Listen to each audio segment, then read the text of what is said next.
Hello positive sols, কেমন আছেন আপনারা? আশা করছি সবাই খুব সুস্থ আছেন, ভালো আছেন, আনন্দে রয়েছেন। আজ আমরা কিছু ডিসকাশন করতে চলেছি, কিন্তু তার আগে শুনে নিন কিছু কথা। দেখুন, আপনারা ভিডিওটা যে প্লে করছেন, ভিডিওটা আপনারা পুরো দেখছেন না। একটা কথা জেনে নিন, হাফ নলেজ ইজ ডেঞ্জারাস। তো চেষ্টা করুন ভিডিওটা পুরো দেখার জন্য। আর যদি আপনাদের ল অফ অ্যাট্রাকশন, ম্যানিফেস্টেশন নিয়ে কোনো রকম কিছু জিজ্ঞাসা থাকে, তাহলে এই চ্যানেলে আমার ইনস্টাগ্রামের লিঙ্ক রয়েছে। আপনারা আমার ইনস্টাগ্রামে যান, গিয়ে আমাকে ফলো করুন আর আমাকে ডাইরেক্টলি ডিএম করুন। ঠিক আছে, আপনাদের যে কোনো কোয়ারির আমি আনসার দেবো। আর যদি আপনাদের কিছু অ্যাফার্মেশনও চাই, কোনো প্রবলেম হয়ে গিয়ে থাকে, তাহলে সেই বিষয়ে আপনারা আমার সঙ্গে কন্ট্যাক্ট করতে পারেন। আমি পার্সোনালি আপনাদের সঙ্গে কানেক্ট হবো। ওকে, তাহলে শুরু করি আমাদের আজকের ডিসকাশন। নাম্বার ওয়ানে আসছে সেলফ টক। এক্স্যাক্টলি, এটা না সব ক্ষেত্রে খুবই ইম্পর্টেন্ট। আমরা সব থেকে বেশি যে কথা বলি না, সেটা হচ্ছে আমাদের বেস্ট ফ্রেন্ডের সাথে। আর আমাদের বেস্ট ফ্রেন্ড আর কেউ না, আমরা নিজেরাই। একদমই তাই, আমরা দিনে 60 থেকে 70% কথা আমাদের নিজেদের সঙ্গেই বলি। আর মোস্ট অফ দ্য টাইম সেটা নেগেটিভ হয়ে যায়। এরকম ভাবে দেখুন, ধরুন আপনি কোনো কাজ করতে গেলেন, সেটা ভুল হলো বা কোনো কারণে কাজটা হলো না, সঙ্গে সঙ্গে আমরা জাজমেন্টে চলে আসি যে হ্যাঁ, আমার দ্বারা কোনো কিছু হবে না, আমি আনলাকি, আমি এরকমই, আমার সঙ্গে কোনো কিছু ভালো হতেই পারে না। আপনি কি ভাইব্রেশন বা কি ফ্রিকোয়েন্সি জেনারেট করছেন? আপনি তো জানেন প্রত্যেকটা ভাইব্রেশনে থাকে ফ্রিকোয়েন্সি, আর ফ্রিকোয়েন্সি ক্যারিজ ইনফরমেশন। আর সেই ফ্রিকোয়েন্সি যাচ্ছে ইউনিভার্সের কাছে, আর ইউনিভার্সের কাছে ঠিক সেম জিনিসটাই ম্যানিফেস্ট হয়ে আপনার কাছে আবার ফিরে আসছে, এবং পরবর্তী সময় আপনি আবার সেম কাজ করতে গিয়ে আবার ফেল হচ্ছেন। এটা ইউনিভার্স করাচ্ছে না বা অন্য কেউ করাচ্ছে না, আপনি করাচ্ছেন নিজের সঙ্গে। আপনিই করছেন নিজের সঙ্গে বারবার একই কথা অ্যাফার্ম করে। এক্স্যাক্টলি, এগুলো সবই অ্যাফার্মেশন। যে কটা কথা আমরা নিজেদের সঙ্গে বলি প্রত্যেক দিন, সব কিছুই অ্যাফার্মেশন। তো আমরা যেগুলো অ্যাফার্মেশন দিই, আমাদের সেগুলো বুঝে দিতে হবে। সবার আগে চেষ্টা করুন নিজের সঙ্গে নিজে পজিটিভ কথা বলা। যখন আপনার মুখ থেকে কোনো কিছু নেগেটিভ বেরিয়ে যাবে, আর যেতেই পারে, আমরা মানুষ, ভুল হতেই পারে, যখন নেগেটিভ বেরিয়ে যাবে চেঞ্জ করুন, সেটাকে মডিফাই করুন। যেমন দেখুন না, আমরা অনেক সময় এরকম বলি, ধরুন ঠাকুরের কাছে গেছি প্রার্থনা করতে, সেই প্রার্থনাও আমরা অনেক সময় ভুল করে ফেলি। কিরকম জানেন? ঠাকুরের কাছে গেলাম, হাত জোর করে প্রার্থনা করছি, ঠাকুর আমি ইন্টারভিউ দিতে যাচ্ছি, যেন ফেল না হয়ে যাই। এটা কি ধরনের অ্যাফার্মেশন? ফেল না হয়ে যাই, ঠিক আছে, এটা তো ভুল, কারণ ইউনিভার্স তো না, নেহি, নো এই ওয়ার্ডসগুলো তো বোঝে না। তাহলে আপনি এটা কি বলছেন যে ইন্টারভিউতে ফেল না হয়ে যায়? তাহলে আপনি কি চাইছেন নিজের জন্য? আপনি যাতে ইন্টারভিউতে ফেল হন? এক্স্যাক্টলি, ইউনিভার্স আপনাকে দিয়ে তাই করাবে। ঠিক আছে, আমরা বাইক, গাড়ি, সাইকেল যা হোক নিয়ে বেরোলাম, আমরা কি বললাম? রাস্তায় বেরোচ্ছি যেন অ্যাক্সিডেন্ট না হয়। এটা কি ধরনের কথা? ইউনিভার্স না, নেহি, নো বোঝে না। তাহলে আপনি নিজের জন্য কি চাইছেন? যাতে অ্যাক্সিডেন্টটা হোক? মডিফাই করুন, চেঞ্জ করুন সঙ্গে সঙ্গে।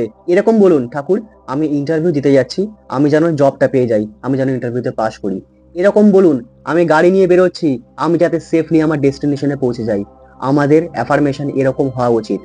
যে কোনো ওয়ার্ডে বা যে কোনো অ্যাফার্মেশনে যদি কোনো নেগেটিভ ওয়ার্ড থাকে বা না, নেহি, নো এইসব ওয়ার্ডস থাকে, ইউনিভার্স সেই না, নেহি, নো গুলোকে বাদ দিয়ে না বাকিটা তুলে নেয়, মানে সাবজেক্টটুকু তুলে নেয়।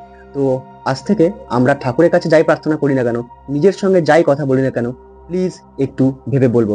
ওকে, এইবারে ভাইব্রেশন বাড়াতে হবে আমাদের। ভাইব্রেশন বাড়ানোর জন্য সব থেকে মেইন জিনিস কি জানেন তো? Be happy. এক্স্যাক্টলি, যখন আমরা হ্যাপি থাকি, যখন আমরা খুশি থাকি, যখন আমরা আনন্দে থাকি, তখন আমাদের ভাইব্রেশন অনেক বেশি হাই হয়। যখন আমরা খুব খুশি থাকি না, তখন কোনোদিনও আমাদের ভাইব্রেশন লো হয় না। তখন আমাদের মনের ভেতরে না কোনো নেগেটিভ চিন্তা আসে না। তো সেই কারণে আমাদের হ্যাপি থাকাটা খুবই প্রয়োজন। যত বেশি আমরা হ্যাপি থাকবো, তত বেশি করে আমরা ভাইব্রেশন, মানে পজিটিভ ভাইব্রেশন আর পজিটিভ ফ্রিকোয়েন্সি জেনারেট করতে পারবো। আর তার ফলে ইউনিভার্সে সেটাই ম্যানিফেস্ট হবে। নেক্সট আসছে নাম্বার 3-তে, সেটা হচ্ছে অ্যালংনেস। দেখুন, আমরা মানুষ, তো মানুষের মধ্যে অ্যালংনেসটা যে ফিল হবে না, এটা একদমই বাজে কথা। ঠিক আছে, অ্যালংনেস আমাদের মধ্যে আসতেই পারে। আর প্রত্যেকটা একটা ফিলিংস, নেগেটিভ যেমন একটা ফিলিংস, পজিটিভ যেমন একটা ফিলিংস। পজিটিভ ছাড়া নেগেটিভ আসে না, নেগেটিভ ছাড়া পজিটিভ আসে না। দুটোরই এই ইউনিভার্সে প্রয়োজন আছে। ঠিক আছে, কিন্তু অ্যালংনেসটা যখন বেশি চেপে বসে না আমাদের মধ্যে, তখন আমাদের নিজেদেরকে না সত্যি আনঅর্থী বলে মনে হয়, একেবারে আনঅর্থী। তাহলে এটা আমরা কিভাবে কাটাবো? তখন সবসময় যে আমরা পজিটিভ অ্যাফার্মেশন বলবো, সেটা কিন্তু সবসময় কাজ করে না।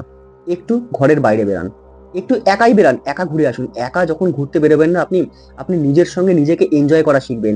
আপনি নিজের মনের ভেতরে চিন্তা করতে পারবেন, আপনি নিজেকে সময় দিতে পারবেন, আপনি মাইন্ডফুল হতে পারবেন, আপনি খুব ভালো করে চিন্তা করতে পারবেন আপনার লাইফের জন্য, আপনার জীবনে এগোনোর জন্য। তাই একা থাকাটা আমাদের খুবই প্রয়োজন। নিজেদের সঙ্গে নিজেদের সময় কাটানো খুবই প্রয়োজন। তাই আমাদের একটু কখনো কখনো একা থাকতে হবে। একা থাকা মানে এই নয় আপনি অ্যালোংনেস ফিল করছেন আর ঘরের ভেতর বসে রয়েছেন আর মন খারাপ হচ্ছে, সেরকম নয়। অ্যালোংনেস এরকমও হতে পারে নিজের সঙ্গে নিজে সময় কাটান। যদি আপনি নিজের সঙ্গে নিজের সময় কাটানো শিখে যান না, আপনার জীবনে কোনোদিন অ্যালোংনেস ফিল হবে না। আপনার সব থেকে ভালো বন্ধু তো আপনি নিজে, আমার সব থেকে ভালো বন্ধু আমি নিজে। কিন্তু যে মুহূর্তে আমরা এটা জেনে যাই, সেই মুহূর্ত থেকে আমাদের জীবনটাই পুরোপুরি পাল্টে যায়। তাই চেষ্টা করুন নিজের সঙ্গে কিছু ভালো সময় কাটানোর জন্য। আপনি বাইক নিয়ে বেরিয়ে পড়ুন, সাইকেল নিয়ে বেরিয়ে পড়ুন, পারলে হেঁটে ঘুরে আসুন বা গাড়ি নিয়ে বেরিয়ে পড়ুন, কিন্তু যান একটু একা সময় কাটান, ঠিক আছে? তো এবারে আসছে নাম্বার 4। নাম্বার 4-এ পড়ছে ক্রিয়েটিভিটি। দেখুন, যদি আপনারা ম্যানিফেস্টেশন শুরু করে দিয়ে থাকেন তাহলে তো খুবই ভালো। 2025 শুরু হয়ে গেছে, ম্যানিফেস্টেশনের সময়ও স্টার্ট হয়ে গেছে। তো আপনারা ম্যানিফেস্টেশন শুরু করে দিয়ে থাকলে খুবই ভালো। আর যদি না করে থাকেন তাহলে শুরু করুন এখনই। কারণ 2025-এ আমরা যে রেজলিউশন নেব, যে ভিশন বোর্ডটা বানাবো, সেটা আমাদের 2025 শেষে একদম কমপ্লিট হয়ে যাবে, সব আমরা পেয়ে যাব, ঠিক আছে? তার জন্য কি দরকার জানেন তো? একটু ক্রিয়েটিভিটি। যেটা আপনি চান, যেটা আপনার ম্যানিফেস্টেশন, তার জন্য যে অ্যাকশন নিতে হবে, সেই অ্যাকশনের উপর আমাদের একটু ক্রিয়েটিভিটি আনতে হবে। কেমন? দেখুন, আপনি যদি একই কাজ করে যান না, সেই একই কাজের রেজাল্ট একই হবে, সেই রেজাল্ট কিন্তু চেঞ্জ হবে না। এই চেষ্টা করুন যদি একটু অন্য কোনোভাবে কাজটা করা যায় বা অন্য কোনো রকম ক্রিয়েটিভিটি আনা যায়, যাতে করে আমাদের কাজের রেজাল্টটা আরো ভালো হয়, আরো সুন্দর হয়। তাই যে কোনো কাজে যখন ক্রিয়েটিভিটি আসবে না, তখন সেই কাজটা এমনি সুন্দর হবে, এমনি অ্যাকসেপ্টেবল হবে। তো ক্রিয়েটিভিটি কিভাবে আনবেন? আপনি ইউটিউব দেখতে পারেন, সোশ্যাল মিডিয়া স্ক্রল করতে পারেন, এছাড়াও আপনি নিজের মনকে প্রশ্ন করতে পারেন, অর্থাৎ আপনার হায়ার সেলফকে। আর আপনার হায়ার সেলফ যে আনসারটা দেবে না আপনাকে, দ্যাটস আউটস্ট্যান্ডিং, সেটা সাকসেস হবেই হবে, ঠিক আছে? তো চেষ্টা করুন একটু নিজেকে প্রশ্ন করতে, ঘুমানোর আগে প্রশ্ন করে করে শুতে, যে আমি আমার কাজের জন্য আর কি ক্রিয়েটিভিটি আনতে পারি এর জন্য, ঠিক আছে? দারুণ কাজ হবে। আপনার হায়ার সেলফ যদি কোনো কিছু আনসার দেয়, সেটা 100% সাকসেস। নাম্বার 5 আসছে জাজমেন্ট। এটা একটা খুবই ডেঞ্জারাস জিনিস, প্রচন্ড ডেঞ্জারাস জিনিস, আপনারা ভাবতেও পারছেন না। কারণ আমি যে কটা বই পড়েছি না, যে কটা বই এই ল অফ অ্যাট্রাকশন, ম্যানিফেস্টেশন, এছাড়াও অন্যান্য সেলফ হেল্প যে কটা বই আছে, সব বইতে জাজমেন্ট সম্পর্কে লেখা আছে, কোনোটা ফার্স্ট চ্যাপ্টারে, কোনোটা থার্ড চ্যাপ্টারে, মানে টপ 3 চ্যাপ্টারের মধ্যে একটাই আছে জাজমেন্ট। এটা এতটা ইম্পর্টেন্ট। আমরা সবসময় অন্যকে জাজ করি, ও এরকম, সে এরকম, ও কেন এটা করলো না, ও কেন সেটা করলো না, ওর এটা এভাবে করা উচিত ছিল, ও কেন আমার সাথে এইভাবে কথা বললো, ও কেন অন্যদের সাথে এইভাবে কথা বলে, ও কেন এত রাগী, ও কেন কোনো কিছুর উত্তর দেয় না। অন্যদের দিয়ে আমাদের কোনো কিছু দরকার নেই, প্লিজ জিনিসটা বুঝুন। অন্যরা যেরকম, সে তাদের জন্য ঠিক আছে। আমরা অন্যদেরকে জাজ করবো না, কারণ যখন আমরা জাজমেন্ট ইউজ করি না, অন্যকে জাজ করি না, সেই মুহূর্তে আমাদের ভাইব্রেশন এখান থেকে এখানে নেমে আসে এক ধাক্কায়, এক ঝটকায় নেমে আসে। জাজমেন্ট এতটা ডেঞ্জারাস জিনিস। জাজমেন্ট থেকে সব সময় দূরে থাকুন, অন্যকে জাজমেন্ট করবেন না। আরো ডেঞ্জারাস জাজমেন্টের মধ্যে যদি আপনারা নিজেদেরকে জাজ করেন।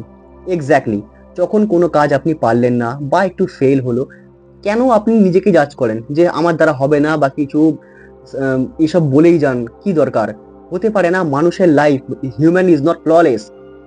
মানুষ ভুল করে বলেই মানুষ, মানুষ পুরোপুরি পারফেক্ট নয়, পারফেক্ট একমাত্র ঈশ্বর, মানুষ পারফেক্ট নয় আর কোনোদিন হতেও পারবে না। তো তার জন্য না, নিজেকে জাজমেন্ট করা বন্ধ করুন, জাজমেন্ট করবেন না প্লিজ, ঠিক আছে? নিজেকে তো একদমই নয়, সেটা আরো খারাপ, ঠিক আছে?